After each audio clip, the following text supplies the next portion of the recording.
આજ રોજ તારીખ 28/3/2026 શનિવારના રોજ south East zone Limbayat Umarwada વિસ્તારમાં 433 લાખના ખર્ચે બનેલ મિલકતમાં વાચનાલય, આંગણવાડી, બોર્ડ ઓફિસ 2નું ખાસ ઉદ્ઘાટન કરવામાં આવ્યું છે, જેમાં ઉપસ્થિતિ મહેમાનોમાં બોર્ડ નંબર 19ના કોર્પોરેટર નાગરભાઈ પટેલ, વિજયભાઈ ચોમાલ, રમીલાબેન પટેલ, યશ શર્મા, મનીષભાઈ રાણા, ગિરીશભાઈ ચૌહાણ, કમરુ સૈયદ બધા જ ભાજપના અગ્રણીઓનું સન્માન એકતા યુવક મંડળના પ્રમુખ શ્રી હાજી જબ્બાર ખાન અને તેમના ટીમના હસ્તે કરવામાં આવ્યું છે।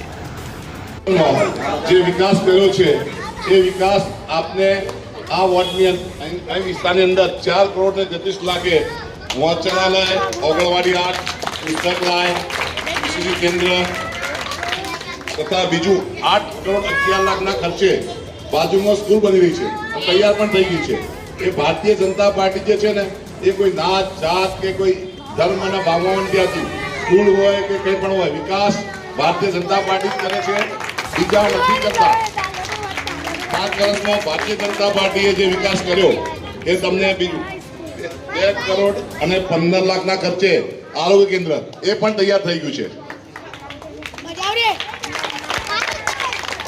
65 લાખના ખર્ચે આંગણવાડી ઉમરવાડામાં એટલે ટોટલી 15 કરોડ 11 લાખના ખર્ચે જો તમે કંઈ પણ ટેક્સ ભરો નહીં ભરો છતો પણ અમારી ભારતીય જનતા પાર્ટી લઘુમતી હોય, ચાહે હિન્દુ હોય, ચાહે મુસ્લિમ હોય, પણ અમારો મોદી સાહેબનો એક જ લક્ષ્ય છે કે વિકાસ, વિકાસ ને વિકાસ।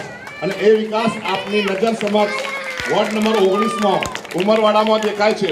લોકો વોટ લેવા આવે એટલે નીકળી પડે ટકલા લોકો કે ભાઈ અમે આ કર્યું, પણ 5 વર્ષમાં કરીશું એમને હપ્તા લેવા સિવાય, લોકોના ભાડા, લારીઓના હપ્તા આ સિવાય કરીશું। પ્રૂફ આપે છે, ખાલી વાતો કરી છે કે સંગીતાબેન આમ કરે છે। સંગીતાબેને જે કર્યું 5 વર્ષમાં એવું કોઈ પણ નેતાએ અત્યાર સુધીમાં લિંબાયત ઝોનમાં કે લિંબાયત વિસ્તારમાં નથી કર્યું।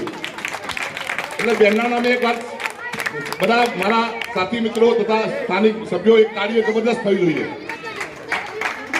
જે વિકાસ કર્યો છે ભારતીય જનતા પાર્ટીએ કર્યો છે, નથી કર્યો કોંગ્રેસે, અને કોંગ્રેસે ખાલી વોટ લેવા તમારો ઉપયોગ કરે છે। એટલે સામે ઇલેક્શન આવે છે એટલે તમે સમજી લો કે વોટ કોને અપાય, તમારા બાળકોનું ભાવિ સુધારવું હોય અને બાળકોનો અભ્યાસ